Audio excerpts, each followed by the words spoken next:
It's a pet's life with Gym Dog, Ireland's first pet resort by Des the Vet. Managed by vets, loved by pets. Daycare, vet care, premium pet food and grooming. Visit at petslife.ie. I send you off to get a croissant and a cuppa, and you had Dawson in the kitchen, Des. I was having a lovely coffee and a lovely pan au chocolat and a good chat with John there, yeah? Yeah, excellent. The other John, here on Kildare's KFM. Anyway, welcome back off the old Holliers. You're looking sprightly and fit, and you look better when you get out, and you're always fit anyway. Got a little bit of sunshine out there, yeah. Now, like a lot of Irish people, I have the old fair skin, so I'm not one for sun holidays. But France and Germany in September was just lovely. Okay, so what was the plan with you? You were bringing Bonnie the dog and, of course, the missus went with you. The dog. We wanted a little bit of an adventure holiday. We did a lot of cycling and hiking. So we brought Bonnie with us, and we took the boat from Cork to Roscoff, which is in Brittany in the north of France. And we landed in Roscoff and walked the dog and had breakfast and all that kind of stuff. And then we drove across France all the way from west to east to under Paris and towards Strasbourg. And then we entered Germany near Stuttgart. And then we kind of turned right and headed south. And we went Stuttgart, Munich, down into Bavaria, nearly into the coast, nearly into the border with Austria, down into the Alps. Okay. And we did dog walking and hiking and cycling. Brilliant. I'm going to start back at the beginning. Yeah. So for people who are maybe thinking of bringing animals with them on holiday, so is this your first time bringing your dog as in a full 2-week holiday on an adventure? Literally? It is for us, yes. And that was Bonnie, of course. It is for us. And of course, I've been doing passports for people with their pets for years and didn't realise what a big thing it is. Right. And do you know what? When you get on that Brittany ferry on the boat, you just realise how many people are bringing the dogs on the camper vans and so on with them. Yeah. The Pontaven, the big boat that goes from Cork to Roscoff every couple of times a week, has space on it for 30 or 40 dogs. Right. And lots of people in those camper vans, as I say, have the dogs. You have pet-friendly cabins. And you have kennels, large kennels and small kennels. But are you not allowed to bring your dogs into the kennel? So you can't walk onto the boat as a passenger with the dog. Right. You have to register the dog as a passenger on your car. Right. And then there's a dog area. They put the people that carry dogs into a dog area part of the boat, and you get off the boat together and you go up the same lift onto the dog, the dog deck, if you like. Yeah. And there are dog cabins, pet-friendly cabins on this deck. And then you go outside onto the open deck, and there's what they call a Shen promenade de Shen, a dog exercise area on the top of the boat on deck 9, and a big shed on deck 9 for all intents and purposes with about 20 kennels in it. Right. Yeah. And that's the way it works. That's the way it works. So that means you'd full access to Bonnie on the trip? We did. Now, on the shorter ferries going from Ireland to England, you have to leave the dog in the vehicle for 4 hours or 5 hours. It's only 4 or 5 hours. But for these longer trips, bear in mind going to France on the boat is 12 to 15 hours. The dog is with you. The dog can be in your cabin. You've access from your cabin to the deck, and there's an exercise yard the size of a good back garden on the top of the deck. Okay, that's fantastic. And in your amazing. case, did you opt to bring Bonnie with you into the cabins at night, or did you leave her down the kennels? Well, on the way over, we popped her into a kennel. And on the way back, we upgraded to have her in the cabin with us. Right, okay, yeah.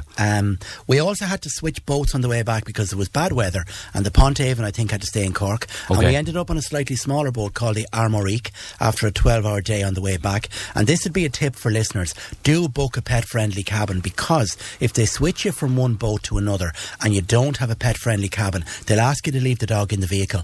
Right. Yes. Yeah, and that's not nice. People get upset. Not for 12 or 15 hours. No, and not good for the dog either. Not good for the dog either. So do book a pet-friendly cabin, and then you'll have a good experience and your dog will have a good experience. What about bringing the dog physically from the time of leaving Ireland through having all the paperwork done and everything else? Well, you need to get the passport a good month in advance. Mm-hmm. That's issued by any local vet. There'll be a rabies vaccination given and the passport issued and stamped and signed and everything and filled in by the vet. The microchip of the dog is the single most important detail that goes into the passport. And that's a little blue document with the EU symbols on it, and it'll be handed to you, and that should go into your own little passport satchel and be kept along with your own passport. That's as important as your passport. Yeah, because without that you can't bring your dog anywhere. You'll have to show that at customs. You'll have to show it when you arrive at the port. you'll have to show it in the ferry office. You'll have to show it to customs officials getting on and getting off. Are they vigilant? Oh, they're vigilant, yeah. They're vigilant. They photograph it and take a picture of it and upload it and record it to their system so that the Department of Agriculture officials on both sides have access to that data. Okay, which makes a huge difference. Yeah, and if there was a red flag there, they'd spot it. A lady came out of her cabin and scanned Bonnie's microchip and checked the date of the rabies vaccination and checked the date of the tapeworm tablet. Okay. Before we were let on the boat. Okay, that's brilliant. Yeah. Okay, so that was that part. You arrived over into Roscoff. So now you're in a situation with Bonnie, who's not you. Well, she's used to travelling in the car with you, anyway. So that makes a huge. Yeah, so that makes a huge difference. Yeah. That she loves. Once you kind of show her the old lead and everything else, she's wagging the tail and looking forward to it. Was it easy to travel across with her? Yeah, relatively easy. Again, tips for listeners: bring your own water. Yeah. Do bring bottled water with you. Bring your own water bowls and feed bowls. Yes. Bring your own bags of dog food. Yeah. Plan your road trip so that you've got a few stops figured out. About 3 hours is as long as I would leave a dog in a car travelling. Yeah. They get dehydrated, they get stressed, they get sick. There's a nasty type of a stress-induced infection called shipping fever, which causes a horrible hemorrhagic diarrhoea. And the effect of change in humidity, being too long in the car, seasickness, travel sickness, all of these factors together can cause shipping fever, which is a nasty infection, and you don't want to find yourself in a situation where you're abroad and you're looking for a vet, you have a sick dog. No, you don't. And from your perspective as well, with bringing Bonnie with you, and bear in mind Bonnie is a big dog, it's a golden retriever, was Bonnie kind of in the boot? Was she in the back seat and you put all the other your travel belongings in the roof box? Obviously not going to put a dog in it. Travel belongings in the roof box and on the back seat. Wherever there's space, depending on how many passengers you have, and give her the bulk of the boot to herself. Yeah, which is perfect. Yeah, so she can stretch out and lie as well as sit. And did she do that? And turn. She did. Yeah. She did. She's a good traveller. But as I say, every 3 hours ish, she needed a little run somewhere and stretch her legs and have a drink and have a little nibble. So that was a matter of planning.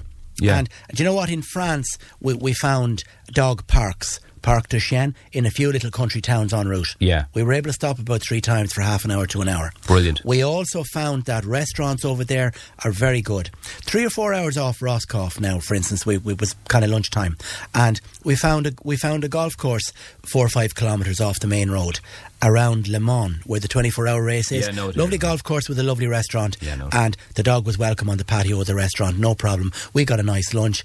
Bonnie was able to have a run and a stretch because we were just a couple of miles off the main road, and there was countryside. Okay, so you got to your destination eventually. Yeah. What about the holiday itself and with the dog? Because that's what it's all about. The holiday was great, and on the continent like that, you can go into cafes, restaurants, supermarkets even with the dog if they're very dog friendly in these countries. And it comes from the fact that there's a culture over there of responsible dog ownership and dog training. You'll find the dogs you meet, but by and large the locals out walking with their dogs, they're all very well trained and they're very sociable. Yeah. And people are very dog friendly in their approach. Well, they are in France anyway. I don't know about Germany. So you can go almost anywhere with a dog in those countries, in France and Germany, as my experience of it is, you know. You just have to be very careful about where and when you let the dog off the lead. Okay. And have a muzzle with you and so on. What about so the type of holiday, if you're bringing your dog with you, you're not going on a package holiday, you're going on you said the best part of the holiday was probably the adventure in the car, going from location to location. Yeah. I saw some of the fabulous photographs and beautiful lakes and mountain areas. Was that what you were doing doing a bit of hiking? I know you were doing a bit of cycling and everything else, and Bonnie was kind of... Go up first thing in the morning, the weather was nice, out for a walk. Great to do it and not to have to think to yourself, right, I'm on holidays, don't have to go to work. The Alps are fabulous. Fabulous. 3 or 4 kilometres of a walk out in the forest near where we were staying, and great for the dog, back for breakfast. Would you recommend it? I would. I'd recommend an active holiday like that. For a dog? For the dog, for yourself, for bonding with your pet and training your pet and what they'll learn and how well behaved they'll become as a result of that type of socialisation and immersion in the human world, you know? Right, okay. An awful lot of the badly behaved dogs that are coming in and out of vet clinics and so on, and the ones that are reactive and barking at everything they see, that's because a lot of times they just don't get out and about and get immersed and socialised enough. Yeah. Okay, fair enough. Right, from that, well done. How fantastic holiday that you had. I suppose when it comes to the other stuff that's starting in from today, I suppose one of the topical conversations when it comes to our dog world is the XL bullies. Yeah. Again, just to say, folks, it's not really an XL bully ban. That's an emotive term. What it is the measures are a level of additional controls on top of existing legislation. So the XL bully is a restricted, it's on the list already, the restricted list that's been in place for 20 odd years. Right, okay. It's just that there's a level of additional controls being applied to them. And the additional controls are that you can get a certificate of exemption and you can have one and you can keep one for the duration of its life, and one of these can be your family pet if you have one already and it's so well controlled and so well trained and so on. But you must have it microchipped, you must have a licence for it, you must have it neutered. Okay.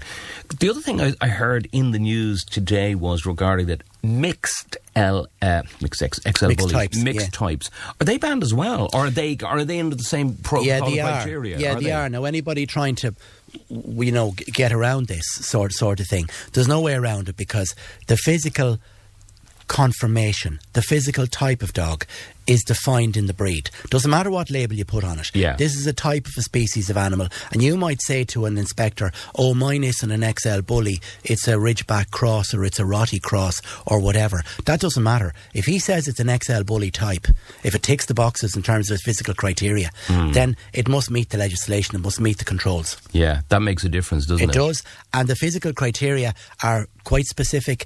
They were put in place in the UK and they're the same here now. And the same rule applies. I mean, at the end of the day, the only ones who are not going to adhere to this is somebody's got a problem, or somebody got something to hide, or they have an aggressive dog and they use it for other means. You see, then that's the problem, isn't it? That's the problem. And then you're into public order issues, okay, with that type of dog. And look at opponents of this ban are saying, oh, it's all about education. But there's a certain type of person out there that education isn't going to work. The only thing that's going to work is enforcement. But the other thing is, you have to remember, and you have to put things into perspective too. Just because a dog is given the all green and the tick box, and we know that the XL bullies are getting a total bout of getting a bad reps, sometimes unjustified. But yes, it is sometimes some unjustified. But what about the scenario where further down the road, if an XL bully that has all passed through all this criteria and all the boxes are ticked and it's all green, good to go, and then something happens, then you're back into another, I suppose, can of worms. I'll tell you what now, right? Okay. If a dog passes all the criteria and ticks all the boxes and subsequently is been found to attack or whatever it is, right? Right. I believe there would be grounds for negligence or criminal offence by default. Okay. To either the owner or even the agency that originally rehomed it and homed it out. Okay, right. So I actually think that that's a controversial thing to say. It's a really controversial thing to say, and I'm saying it now because I'm warning people who are trying to rehome these. Yeah. Be really, really careful, because if you rehome one, giving it the full benefit of the doubt, and then subsequently it turns out that that particular dog is involved in a tragedy. Yeah. Right? At some stage... It doesn't even have to be a tragedy. It doesn't even have to be a tragedy, a bad bite, whatever it is. At some stage, there is going to be a criminal trial, right, of fault by negligence or fault by association, right? And it'll come back on the owner of that dog or the agency that rehomed it. And I guarantee you, the parent of a child at some stage is going to test this legislation and is going to sue for negligence. A rehoming agency, a charity, or indeed a dog owner. Okay, makes sense as well. It all kicks in from today, really, in real terms, is it? Yeah, it does. Now, not nicely and justifiably, there's been an extension for charities to work with these ones that are in shelters, and 1st of October was the deadline. Yeah. The final date. They've been given till the 1st of Feb. Okay, somebody just messaged in there. Des, I heard something about the XL bullies. If a dog is put into a pound and after 5 days it'll be euthanised. I don't think 5 days is the rule, no. And we've said before here on the show, the dog pounds, the ISPCA handle a lot of the county council dog pounds on a country basis. They seem to take on a lot of these council contracts, and they have a zero euthanasia policy, Okay. So you will find that the charities will keep these dogs for weeks if needs be to try and find a suitable home for them if they deem that a dog is suitable to rehome. Okay. Another one in regarding travelling with our dog. Dog, is there anything you can recommend to give a dog, like a tranquilizer or something to calm them down while travelling? Yeah, there's really good. Okay, so there's grades or there's scales in terms of trying to sedate a dog or calm a dog down. If you just want something mild and natural that'll help take the edge off your dog, there's a really good herbal product that contains lots of amino acids that have a calming effect, and it's called NutriCalm in capsule form, and you'd keep the dog on it for a week or so before travel and during travel. So NutriCalm is a natural way to do it. Now, and is that, sorry Des, is that to do with dogs that even if they're normally travel well, you'd still give it them, or are you talking about dogs that are not used to travelling? You can give the NutriCalm to dogs, any dogs that travel well anyway. Would you give it to It won't Bonnie? hurt. Yeah, absolutely. Yeah, okay. Yeah. So the NutriCalm will help the nervous ones and it'll help the normal ones. Okay. Then if you have a dog that really doesn't travel well at all, okay, there are medical, you have medications called gabapentin, medications called trazodone, medications called ACP. Yeah. These are mild sedatives that'll take the edge off the dog and help them snooze a bit.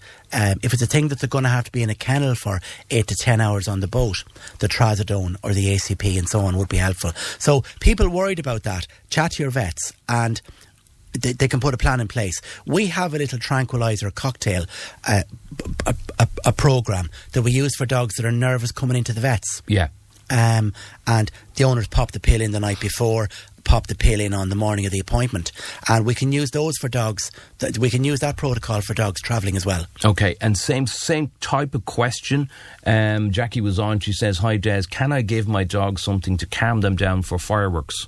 Yeah, the same thing. Same thing, I was going to say. The trazodone, gabapentin combination works very well for that type of fear of fireworks. And would you give it in the build-up, or would you give it to them when it actually happens? Best to start it a day or two beforehand, so that there's a level of the medication in their system and they're a bit calmer. If you try to give something when a dog's adrenaline levels and heart rate are already very elevated, the medications sometimes don't work and sometimes have the wrong effect or a bad effect. Okay. Next question. This is from Deirdre. She says, I know Spot On works for preventative measures. What about if I've missed the preventative measures? Do I still give my cat or my dog a ticky thing? Yeah, do. Look, at the moment, harvest mites and ticks are a problem. Harvest mites and ticks. So the Spot Ons will work for those in terms of killing any live ones that are on the animal and causing them to fall off, and in terms of preventing reinfestation for up to a month. Okay. And this is ill for Jill. She says she has a golden retriever. She's only 2 years of age, but she seems to be having a little bit of problem with her teeth. Should I have a go at brushing them myself because she knows it so well? We have her since she's a puppy, or should I bring her into the vet? She's a bit young to be having dental problems. Yeah. So definitely you need to have a vet have a look in the mouth. Okay, fair enough. And off we go to another question. Good morning, all. I have a turtle in a small pond now for the last 6 to 8 years. I used to have 2 of them. One passed away recently. The lone creatures, or do they like company, is the first question. Is there anyone out there that has one that is getting rid of one, or maybe I'd like to add to it? Or can I get a mature one? My fella eats chicken, cooked prawns and insects, and I get turtle food occasionally. Is this enough? Do you know anything about it, says Elizabeth? Yeah, that is enough. I'd like to know that the water is not stagnant, that it's fresh and running fresh. That helps to keeps them healthy and keeps them living for longer. Definitely they like company, and company is good for them. They're not solitary, so do get another one. And even any other listeners that have one that want to rehome, this is a person looking for another turtle. Okay, final question, and this is from Jill. She has a 5-year-old cat who's in great form, always running around the bushes and always getting filthy dirty. How do I bath a cat? Yeah, it's very hard. A lot of cats don't like water. You can though. Okay. You can though. You can brush, and I would say right, a sponge bath. Good as idea. in, you're not going to immerse the cat completely. No. But you can try sponging and brushing, and it might be a routine or a plan that you could introduce and get the cat used to, and you might make progress with that gradually. But believe it or not, my cat, when it comes in from the rain, loves getting rubbed down with the towel, because Karen said, you're not going anywhere till you're dried off. And he comes over and he just stands for her, and she gets the old towel out and gives him a rub, and he goes back into his basket or whatever the case may be. But he actually stands there. So that actually proves it, that they can get used to it, and they can get to like it, and you understand what you're doing, that you're helping them. Okay, good stuff. Done and dusted. Great, and John. this will go up on podcast a little bit later on. Well done. Lovely, Great to see you John. back Thanks. in good form, and we'll keep you up to date all that's going on in doggy and cat world and domestic animal world over the next week or so as well here on KFM.